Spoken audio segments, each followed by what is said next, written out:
So this morning I woke to read that Val Kilmer had died yesterday of pneumonia. I wasn't particularly surprised because I knew he had been struggling with health issues over the past decade or so, most notably throat cancer. But I was surprisingly bothered by the news. Now, I didn't have time to think about it because I had to get the kids fed and taken to school, dropped off, and then I had to go to a client meeting. But on the way home, I was thinking about his death and why it bothered me. And it really ties into this channel, kids to education, parenting, society, what have you. So I thought I'd share some notes on it. So chapter 2, the biggest threat to your kids. 2 weeks ago, I was having lunch with someone who was a former head of school. Now, the school they ran was a very large and very wealthy school, much wealthier than any school I've ever run. But we had this shared experience, and it was fun to talk to somebody who had this reality that was similar to my own. And we were talking about how the industry had changed over years, and they told me about what they thought was the biggest threat to kids today. And they asked me. Now, I didn't answer with a change of curriculum or a pedagogy or political issues. But what I talked about was how we've allowed sort of a cosmological view of the world to enter our schools and take over. And that view is one of cynicism. So we've allowed kids and schools to become incredibly cynical places. Cynicism is a little bit like wild, or I should say invasive raspberries in Washington State, or ants or roaches or rats in New York City. It's a constant ongoing battle to keep it at bay because it really wants to get in. And so what does cynicism mean? Well, definitions matter, so let's go to the computer here and take a look at Merriam-Webster. Cynical, adjective, believing that people are motivated purely by self-interest, distrustful of human sincerity or integrity, doubtful as to whether something will happen or whether it is worthwhile, contemptuous, mocking, concerned only with one's own interests and typically disregarding accepted or appropriate standards in order to achieve them. So it's a very pessimistic view of the world. It's almost nihilistic. What does it matter? I mean, this whole thing's a big sham. It's fake. It's stupid. It's corrupt. This thing is pointless. Why bother? So is it any wonder that depression, suicide ideation, anxiety is through the roof? That there's so many kids out there who are self-reporting that they're lonely, that they have no friends. It's no wonder, because we've eradicated optimism from the schools. Now think about this on a small scale in schools. I've given this speech a bunch of time to sports teams, which is if you go to a game, whether it's soccer, football, baseball, and you assume that you're going to lose because the other players are bigger, better, stronger from a richer school, you're probably going to lose. You got to be optimistic about your chances of success to go out and play your best game. So we've let this cynicism encroach in our schools, but not only in the curriculum, but also in the culture. And I get it. I totally understand why. It's we're completely bombarded by a cynical view of the world because we're humans and we fail and we do stupid and bad things. And yes, and we also do wonderful, amazing things. And yet we ignore those wonderful, amazing things to focus on the negative. So when I was a kid, back in the 70s and 80s, I had heroes. A lot of them, actually, and they ranged from historical figures to purely fictional characters. And when I was a kid in the 70s, World War II veterans were still relatively young men, my age. And so you'd see these men who fought in the Battle of the Bulge or were there on Normandy. And they were heroic and humble and unwilling to speak about their activities too much. So, I liked Louis Armstrong. I looked up to Louis Armstrong, who was a jazz trumpet player. I liked Neil Armstrong, the first guy to walk on the moon. Richard Burton, the British explorer, linguist, soldier, you name it, to Richard Burton, the actor who played King Arthur on Broadway opposite Julie Andrews. You should watch it, listen to the music, it's my favorite. But fictional characters too, like Indiana Jones or Ripley in Aliens 2.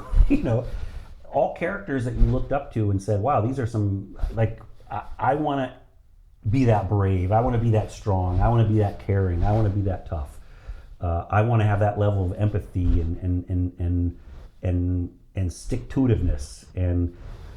And so when I got into teaching in the early 90s, I started asking kids, mostly in middle school and high school, around who are your heroes? Now, 91, 92, 93, the kids couldn't just quickly say, oh, Chuck Yeager, or Neil Armstrong, or they couldn't name those people. But if you prodded them a little bit and you talked to them, they could usually come up with 2 or 3. And it was always really cute when you'd always have at least 2 or 3 kids in the class say, well, my mom is my hero, or my dad is my hero, which was always wonderful. So as the years have progressed, we get into the 2000s and the early 2000s, with more prodding, you get kids to come up with 1 or 2.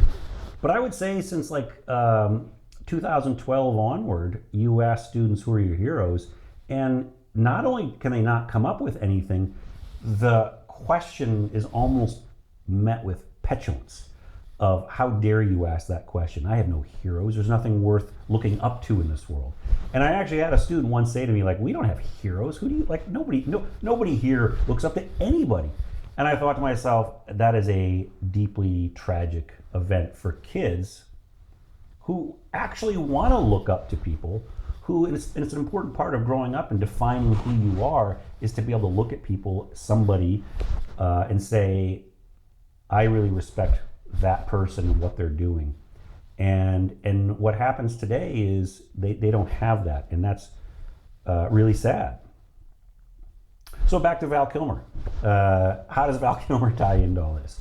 Well, a few years back when Top Gun Maverick came out, I watched it over the weekend. And on Monday, I went back into class, and because my students, I was teaching a 20th century history course. And on Monday, the kids asked me, they were like, did you watch the movie over the weekend? I said, I did. And they're like, what did you think of it? And I was like, amazing, amazing movie. I cried. And the kids started laughing. And I was like, no, I actually really cried. And they were like, what? And I said, yeah, I cried in the movie. And they were like, well, what part did you cry at? And I said, oh, the scene where Maverick and Iceman are interacting. And they kind of had this quizzical look on their face of why would you cry at that moment? And I said, well, let me explain this to you. I was your age when I saw the movie Top Gun originally. And in that movie, Iceman and Maverick were very much not friends. They were rivals. They didn't like each other. They were super competitive. And at the end of Top Gun, Iceman and Maverick make sort of amends. But it's just the beginning of making amends. And so what was powerful in Top Gun Maverick was you watch that movie when you were 13 or 14 like I did, and then these 40 years pass, whatever it was, and you see that relationship not only survived, but it thrived. And Maverick and Iceman became not just friends, but good friends. They became family to each other. They had a loving relationship, and it was, for me, to see a relationship that started in the 80s, and yes, it's a fictional world, but it was so warming to see both of these characters had grown up to be caring, wise individuals who actually developed a profound respect for each other and a love for each other. And that's why I cried, because the scene had so much respect for the original material and the original characters, and for me as the audience to respect the arc I had gone through in my life, and I think it's one of the reasons why some of the sequels for Star Wars and Indiana Jones haven't done very well, because they didn't respect the people who were watching the movie, who started watching those movies when they were children in the 70s, and not paying respect to that, the arc of their lives. So parents, with your kids, we need to be helping our kids see the good in the world, to see the good in themselves, to see the good in others, and to be optimistic about tomorrow and their place in making tomorrow a better place. We need to stop being cynical. We need to stop telling kids that the world and their country and humans are horrible and awful. We need to stop that.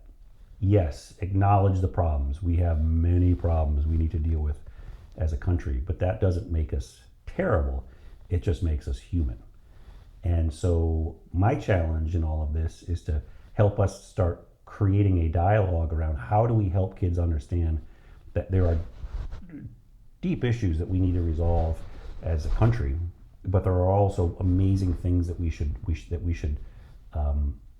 acknowledge and embrace and say, this is amazing stuff, an amazing time to be alive, because it's important. So Val Kilmer, thank you for making all those movies that put a smile on my face. Some of them were great, some of them were not great, but still entertaining because you were in them. And so thank you for all those pieces of time that I've spent in front of the screen watching your movies. And Godspeed. And parents, if you haven't watched Top Gun Maverick, I suggest you do it because it's great. And anyway, thank you, and I'll see you in the next video.